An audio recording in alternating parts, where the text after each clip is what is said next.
Our other top story tonight at 11, we are just a few weeks away now from the Republican primary for Congress, but a bizarre twist out of the 23rd District tonight has made getting to know the candidates a little more difficult. Good evening, everyone. I'm Scott Levin. And I'm Mary Alice Demler. One candidate has been dodging requests for interviews and debates for weeks now. Our Liz Lewin is in the Information Center with what this means for his opponent and the campaign. Liz? Good evening, Scott and Mary Alice. This race is certainly shaping up to be a unique one. I spoke to Nick Langworthy earlier tonight, who says he's disappointed that his opponent, Carl Palladino, is not being transparent. As for how Palladino's choices are impacting the campaign, Langworthy tells me he is focused on staying consistent and accessible, which is what he believes this new district needs in a leader.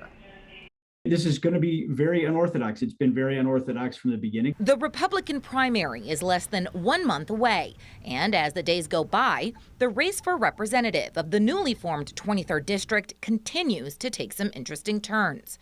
Today, Two on Your Side's Scott Levin asked well-known Buffalo developer and former gubernatorial candidate Carl Palladino for a campaign update and interview. This wasn't our team's first attempt at an on-camera interview.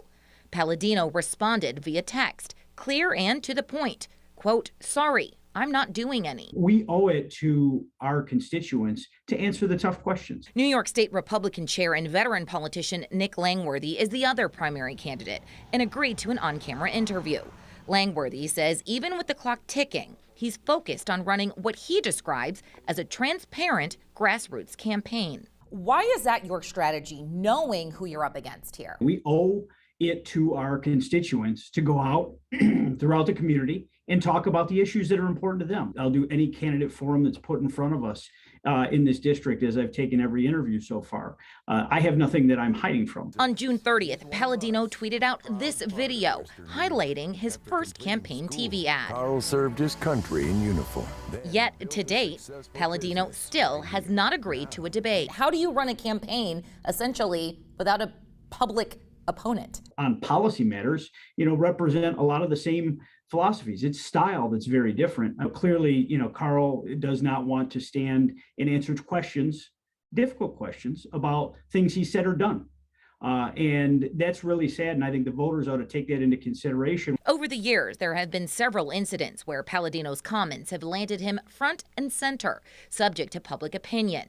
As for debating Langworthy, he took to Twitter, saying in part, quote, "He's a desperate man, and in any event, I wouldn't want to embarrass him." There's a lot more to being a federal representative than trying to buy an election and putting up a bunch of commercials, paid for by, your millions.